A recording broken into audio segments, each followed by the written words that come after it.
1994 সালে আমি মাধ্যমিক দিই। তারপর 95 সালে আমি এইচএসে ভর্তি হই। এইচএসে ভর্তি হওয়ার পরে আমি তখন বাড়িতে একটু অভাব অনটন পড়ে, সেই সময় আমি নিউ দীঘায় একটা এসে ছোট্ট কচুরির দোকান, টিফিন সেন্টার, টিফিনের দোকান করি, যেটা আছে হিঙের কচুরির দোকান। সেই দোকান আজকে সমুদ্র পাশে বিচের কাছে প্রথম বসছিলাম। ওখানে প্রথমে আমাকে 3-4 দিন করার পরে ওখানে আমাদের দোকানটাকে উল্টে দেয় এখানে দোকানদাররা। এসে ওই উল্টে দিয়েছিল, যেহেতু আমি ওখানে নিউ দীঘায় তো কচুরি বলতে কিছু ছিল না, বিক্রি হতো না। আমার দোকানে প্রচুর ভিড় ছিল এবং লাইন দিয়ে লোক খাচ্ছিল, ওই জন্য ওই দোকানদাররা আমার দোকানটাকে উল্টে ফেলে দিল। আমার অনেক ক্ষয়ক্ষতি হলো। ক্ষয়ক্ষতি হওয়ার পরে আমি এখানকার একজন, আমাকে কেউ আর সাপোর্ট করেনি আর কি।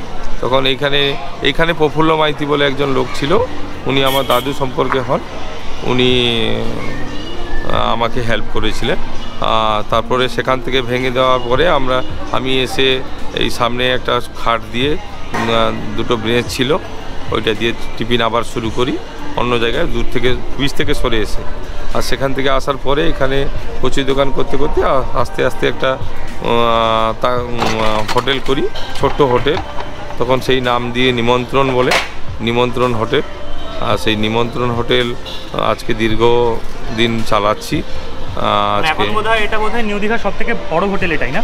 হ্যাঁ হ্যাঁ। আচ্ছা, আপনাদের দেখতে পাচ্ছি এখানে একটা ঘর আছে, ওখানে তো অনেকগুলো ঘর আছে। হ্যাঁ হ্যাঁ। কতগুলো আছে? টোটাল এখানে নিচে আছে 10খানা, মানে 10খানা রুম নিয়ে একটা রেস্টুরেন্ট, মানে হোটেল রেস্টুরেন্ট। আচ্ছা, আপনি যখন শুরু করেছিলেন বললেন, যখন ওই ঝুপড়ি থেকে শুরু করেছিলেন, তখন আপনার ইনকাম কত ছিল? তাও দিনে আমি ধরছি 200 টাকা। হ্যাঁ, এরকম ছিল তখন ছিল। আর এখন কি বলা যাবে এখন মান্থলি ইনকাম কত? তাও একটা আন্দাজ। মান্থলি ইনকাম এখন ধরুন এটা অ্যাপ্রোচ বলতে পারছেন না, মানে বুঝতেই পারছো আর কি। মানে একটা ছোট ঝুপড়ি থেকে উঠে এসে, মানে একটা ছোট ঝুপড়ির দোকান থেকে উঠে এসে আজকে দীঘার সবথেকে বড় হোটেলের ওনার হচ্ছে উনি, নিমন্ত্রণ হোটেল। আমি অ্যাকচুয়ালি যখন দীঘাতে, আমি তো জাস্ট মানে ঘুরতে এসেছি, তো আমি ঘুরতে এসে এখানে মানে অনেক জায়গায় আমি জিজ্ঞাসা করলাম যে দীঘাতে ভালো হোটেল কী আছে, মানে সব থেকে ভালো হোটেল খাওয়ার। তো আমাকে 10 জনের মধ্যে 7 জন আপনার হোটেলের কথাই বললো। ওই জন্য এসেছি, দেখা যাক এখন খাই, খেয়ে দেখো। আমি চেষ্টা করি কোয়ালিটি কোয়ান্টিটি ভালো দেওয়ার জন্য। অন্যায়কে আমি সবসময় প্রতিবাদ করি, ঠিক আছে? আমি এই অন্যায়কে প্রতিবাদ করতে গিয়ে আমি একটা রাজনৈতিক দলের সঙ্গে জড়িয়ে পড়েছিলাম। আর সেই জড়িয়ে পড়তে গিয়ে আমার অনেক ক্ষয়ক্ষতি হয়েছে, অনেক টাকা, তখনকার দিনে 10 লক্ষ টাকার ক্ষতি করে দিয়েছে আমার। আর সেই থেকে আমি একটু লুজার হয়ে গেছি। তারপরে এখানে আমার অকুপাই ডেভেলপমেন্টের সমস্ত কাগজপত্র থাকা সত্ত্বেও আমাকে কিন্তু দোকান প্লট দেওয়া হয়নি। আমি কিন্তু দোকান এখনও পাইনি, এগুলো সব লিজে নেওয়া হয়েছে। লিজে নিয়ে কতজন এমপ্লয়িজ আছে এখন? আমার 40 থেকে। তো আপনি 40 জনের পেট চালাচ্ছেন, 40 জনের বাড়ির পেট চালাচ্ছেন, তো আপনি লুজার, আপনি কি করে ভাবছেন আপনি? মানে আমাকে এই যে স্টল দেওয়া হয়নি, আমি তো একজন হকদার আছি ডেভেলপমেন্টের, সবাইকে দিল প্লট, সবাইকে ঘর দেওয়া হয়েছে। আমি আমার সমস্ত কাগজপত্র থাকা সত্ত্বেও আমাকে দেওয়া হয়নি। এবং সেই সময় যে ডেভেলপমেন্ট থেকে ভেঙে দেওয়া হলো, আমি থানায় একটা ডিজি করতে গেছিলাম, আমাকে সেখান থেকেও হ্যাকেল করে তাড়িয়ে দেওয়া হয়েছে। আমি অনেক রকম হ্যাকেল হয়েছে এখানে রাজনৈতিক ইস্যু করে আমাকে টর্চারিংও করা হয়েছে, আমাকে জরিমানাও নেওয়া হয়েছে, বন্ধও করা হয়েছে দোকান, অনেক কিছু আমার উপর টর্চারিং হয়েছে। আমি তবুও মোটামুটি চেষ্টা করে যাচ্ছি। আমাকে তো অ্যাকচুয়ালি সংসার বলুন, ঘর বলুন, সব কিছু তো আমাকে নিজেকে চালাতে হয়। ওই জন্য আমাকে কঠোর পরিশ্রম করতে হয়। এখনও আমি সামনে কেউ না থাকলে পার্টিও ডাকি, নিজে সব কিছু কাজও করি, কখনো প্লেট স্টাফ না থাকলে তুলে দিই। আসবেন দাদাভাই দিদিভাই, নিমন্ত্রণে আসবেন, আপনাদের সবাইকে নিমন্ত্রণ থাকলো। বাঁশকাঠি চালে ভাত হবে, সোনামুগের ডাল, কাঁচা আমের চাটনি, সঙ্গে পাঁপড়। আসবেন দাদাভাই দিদিভাই, নিমন্ত্রণে আসবেন। ও দিদিভাই আসবেন নিমন্ত্রণে, সবাইকে নিমন্ত্রণ। চলে কোয়ালিটি ছাড়া পাবেন, গাড়ি থাকবে। যাই হোক, খুব ভালো লাগলো আমার সাথে কথা বলে। অনেক খাবো অ্যাকচুয়ালি, প্রচণ্ড খিদে পেয়েছে। তো বুঝতেই পারছো আজকের ভিডিওটা মানে একটা অন্য ধরনের আজকে ভিডিও হতে চলেছে। আশা করছি ভদ্রলোক বেশ ভালো কথা বলেন, আশা করছি এখানে খাবারটাও ভালো হবে। এনিওয়েজ ভিডিওটা অবশ্যই শেষ অবধি দেখো এবং দেখার পর ভালো লাগলে লাইক, শেয়ার এবং সাবস্ক্রাইব করে দিও। আজকের ভিডিওটা অবশ্যই লাইক করে দিও, কারণ ভিডিওটা বেশ ভালো হতে চলেছে। চলো তাহলে আজকের লাঞ্চ ফুডিং এক্সপিরিয়েন্স শুরু করা যাক। বেড়ে যাক my big fat belly, let it grow the big fat belly. So আমি কী অর্ডার দিয়েছি আগে বলে দিই। এই দুটো আলাদা, অফকোর্স আলাদা। এটা হচ্ছে একটা ভেজ থালি, ওদের ভেজ থালির মধ্যে আছে ভাত, কাছে একটু এটা হ্যাঁ নিয়ে। তো এটা হচ্ছে ভাত এবং রাইসের কোয়ালিটি, তার সাথে লেবু এবং স্যালাড এরকম দেয়, সেরকমই আছে। পাঁপড় দিয়েছে ব্যাডমিন্টনের মতো। এটা হচ্ছে বোধহয় আলু পটলের তরকারি। এটা একটা ঘ্যাটের মতো। এটা কি গো? এটা এটা এটা কি? নবরত্ন। আচ্ছা, এটা পটল মালাইকারি, নবরত্ন, ডাল আছে, পাঁপড় আছে, কাঁচা আমের চাটনি আছে, সালাড, লেবু, চিপস। Thank you. এনিওয়েজ এটা হচ্ছে কি ভুলেও গেলাম। এটা হচ্ছে মালাইকারি, ঠিক আছে। এটা হচ্ছে পটলের মালাইকারি, কী জিনিস আমি জানি না, বা বোধহয় নারকেল দিয়ে কিছু করা আছে। নেক্সট আইটেম হচ্ছে এইটা, যেটাকে ওরা নবরত্ন বলে বললো, কিন্তু আমি সাধারণত নবরত্ন একটু সাদা খেয়ে থাকি অন্য কোথাও। এটা একটু কালো কালচে রঙের লাগলো, জানি না কেমন খেতে। এটা হচ্ছে ডাল, মুগ ডাল, তো সোনা মুগের ডাল। দিস পাঁপড় আমাকে ভালোবেসে 3 পিস মতো দিয়েছে, এবং কাঁচা আমের চাটনি। এই পুরো প্লেটটার দাম হচ্ছে, একটু পরে বলছি, খাওয়াটা শুরু করি বলছি। সো লেটস স্টার্ট উইথ ডাল।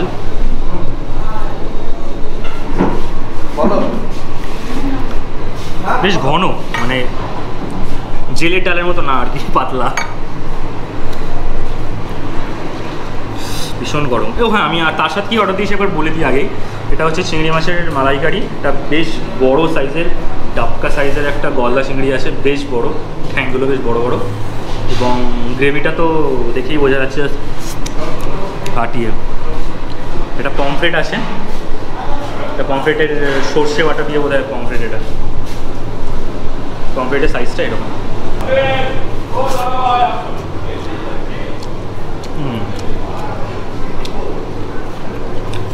আমি জানি না এটা তোমরা আমার সাথে একমত হবে কি না, দীঘাতে না ভাতের একটা আলাদা একটা টেস্ট আছে। মানে বাড়িতে যেরকম থেকে টেস্ট ওরকম ঠিক না, বা অন্য কোনো হোটেল বা রেস্টুরেন্টে যখন কেমন একটা হয়, কিন্তু দীঘার ভাতের যেন কেমন একটা আলাদা টেস্ট। আমি জানি না এখানকার জলের জন্য নাকি একটু অন্য রকম, মানে খারাপ বলছি না আমি, কিন্তু একটু অন্য রকম টেস্ট।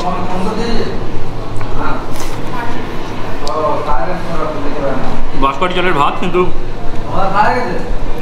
খুব একটা লম্বাও না, কিন্তু বাঁশকাঠি। ডালটা বেশ ঘন, সেটা বললাম।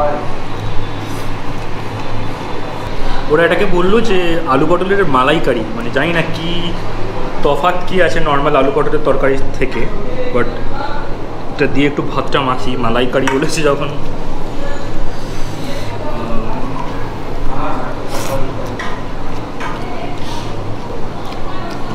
নারকেল দেওয়া আছে, আলুটা দিয়ে ভালো করে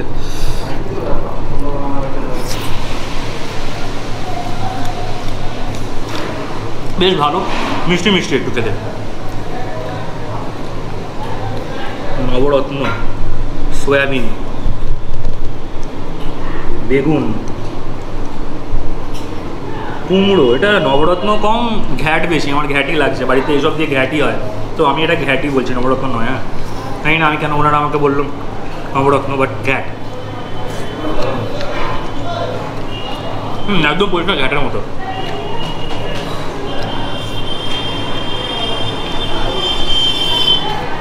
একটু ঝাল,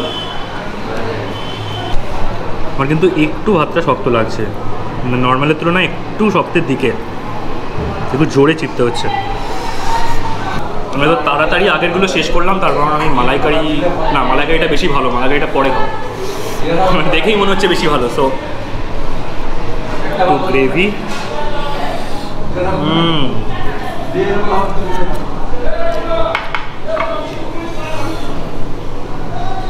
মাছটা পুরোটা আমি ভেঙে নষ্ট করবো না, পুরোটা আমি খেতেও পারবো না, খাবো না, উপর থেকে একটু নিয়ে নিই।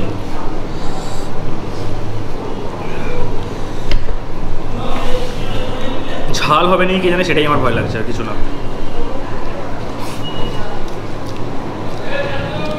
অসম, বেশ ভালো, প্রপারলি কুক।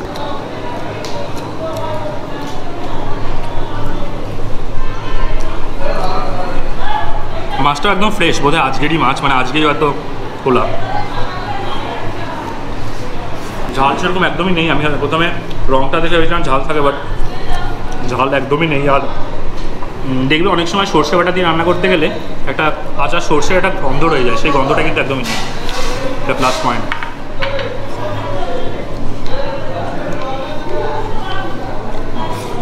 বেশ ভালো। আমি যে ভেজ থালিটা খেলাম, মানে এগুলো ছাড়া, মাছ ছাড়া, মানে আলু পটল, ঘ্যাঁট, ডাল, পাঁপড়, চাটনি, ভাত, স্যালাড, সব মিলিয়ে দাম হচ্ছে 80 টাকা। মানে এর মধ্যে কিন্তু ডাল, ভাত এবং সবজি আনলিমিটেড, মানে তুমি কত ইচ্ছা নিতে পারো। মালাইকারি, এটা জাস্ট লোভনীয়। দেখো জিনিসটা, মানে লোভ দিচ্ছিস না ভাই, লোভ তো দিস না। কাজু বাদাম পেয়েছি একটা, ফ্রিকা কাজু।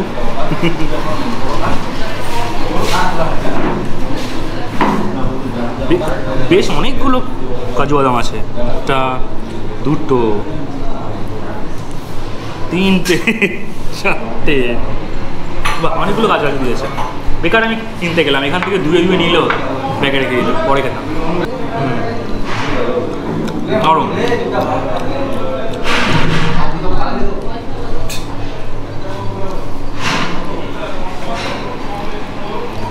জাস্ট সুপার দেখতে। এটা দুটো হাত লাগাতেই হবে আমাকে, নাথিং টু ডু। এটা ওয়েস্ট।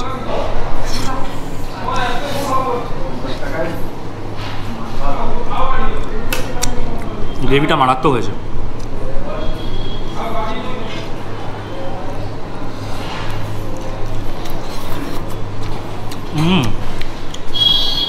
ডান হাত বাঁ হাত মিলেমিশে একাকার, অসম। আমার কিন্তু দুটো হাতই প্রপারলি স্যানিটাইজ ছিল। হ্যাঁ বাবা,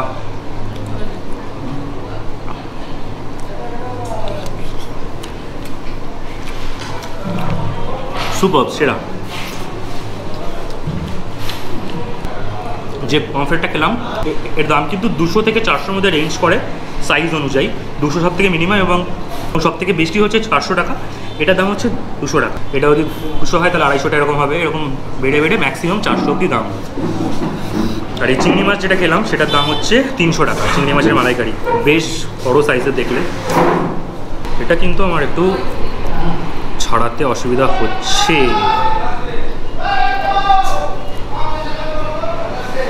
এটা একটু টাইট লাগলো আমার ভেতরটা, মানে টানতে একটু অসুবিধা হলো, বাট টেস্টের দিক থেকে মারাত্মক। সো মেন কোর্স মোটামুটি শেষ, এবার চাটনি এবং পাঁপড়ের পালা। তো চাটনি পাঁপড়ের আলাদা করে রিভিউ কি আর দেবো, আর মানে হয় না রিভিউ আর কি। চাটনিটা বেশ মিষ্টি এই আর কি, টক নেই একদম। এনিওয়েজ, অনেকে জিজ্ঞাসা করেছিলাম যে দীঘার বা নিউ দীঘার সবথেকে ভালো খাবারের জায়গা কি। সবার রেকমেন্ডেশন বা ম্যাক্সিমাম জনেরই রেকমেন্ডেশন ছিল হোটেল নিমন্ত্রণ। তো সেখানে এসেই খেলাম। বাকি কীরকম কী এক্সপিরিয়েন্স হলো সেটা মোটামুটি তোমরা বুঝতে পেরেছো, আর বাকিটা আমি শেষ করি, বাড়ি গিয়ে বলছি। সো খাওয়া দাওয়া শেষ, এবার একটু হাঁটতে বেরিয়েছি অ্যাকচুয়ালি। মানে বাঙালির তো খেয়ে উঠে একটু ল্যাদ লাগে, তো ভাবলাম একটু হাঁটি আর কি, মানে ঠিক উল্টোটা করি। মানে মাঝখানটা অনেকটাই বড় হয়ে গেছে আর কি, ফুলে পেঁপে উঠেছে, তাই যদি একটু কমে। এনিওয়েজ, খাবার দাবারের কোয়ালিটিতে আসি। আমার সব খাবারের মধ্যে আমার চিংড়ি মাছের মালাইকারিটা বেশ ভালো লেগেছে, একটু অন্যরকম লাগে। তোমরা নিচে অবশ্যই কমেন্ট করে জানাও যে 300 টাকার তুলনায় দামটা কি বেশি কিনা। আর তারপরে ভালো লেগেছে আমার পমফ্রেটটা, অবশ্যই বেশ ভালো লেগেছে। পমফ্রেটের দাম ছিল 200 টাকা, সেটা সাইজ অনুযায়ী মানে 200 থেকে 400-র মধ্যে ভ্যারি করে। নেক্সট যেটা প্রশংসা না করলেই নয়, সেটা হচ্ছে ভেজ থালিতে অতগুলো আইটেম 80 টাকায় আমি অন্য কোথাও এর আগে খাইনি। আমার ওটা বেশ ভালো লাগলো যে 80 টাকার মধ্যে মানে ভ্যারাইটিস অফ আইটেম ছিল, সেটা বেশ ভালো। এনিওয়েজ তোমরা এখানে এসো, মানে আমি জানি যে দীঘায় আসলে মানে সবাই চায় যে একটু এলাহিভাবে খাবো, একটু এসি রেস্টুরেন্টে খাবো, একটু ভালো জায়গায় খাবো, চাইনিজ খাবো, কিন্তু এই খাবারটাও আমার বেশ ভালো লাগলো। আমি তোমাদেরকে রেকমেন্ড করবো এখানে অবশ্যই এসো, খুব একটা খারাপ হবে না। লোকেশান দীঘাতে নিমন্ত্রণ হোটেলটা বেশ ফেমাস, কিন্তু তো যে কেউ মানে যাকে ইচ্ছা তোমরা জিজ্ঞাসা করবে যে নিমন্ত্রণ হোটেলটা কোথায়, সবাই কিন্তু বলে দিতে পারবে। আর তারা তাও বুঝতে পারছো না, তাদের জন্য আমি লোকেশানটা অবশ্যই নিচে ডেসক্রিপশানে দিয়ে দেবো, সেখান থেকে তোমরা দেখে নিতে পারো। সো একদম একটা ঝুপড়ি দোকান থেকে উঠে এসে এত বড় মানে দীঘার সবথেকে বড় হোটেলের ওনার এখন সেনাপতি বাবু, আমার বেশ ভালো লাগলো এটা। মানে ওনার দোকান একসময় মানে যারা ব্যবসায়ীরা ছিল সেখানে তারা ভেঙে দিয়েছিল, তারপর থেকে এখন বিশাল বড় মানে দুটো কমপ্লেক্স মিলিয়ে ওনার হোটেল, মানে আমার বেশ ইন্সপায়ারিং লাগলো ব্যাপারটা। যাই হোক, আজকের ভিডিও এখানেই শেষ করবো। ভিডিওটা ভালো লাগলে অবশ্যই লাইক করে দিও, আর চ্যানেলটা যারা এখনও সাবস্ক্রাইব করোনি হাম গরিব আদমি আছি, প্লিজ চ্যানেলটাকে সাবস্ক্রাইব করে দিও, আর ভিডিওটা পারলে বন্ধুদের সাথে প্লিজ শেয়ার করে দিও। আবার দেখা হচ্ছে নেক্সট দিন অন্য কোনো ব্লগে। Till then stay tuned, stay safe, stay connected, tata.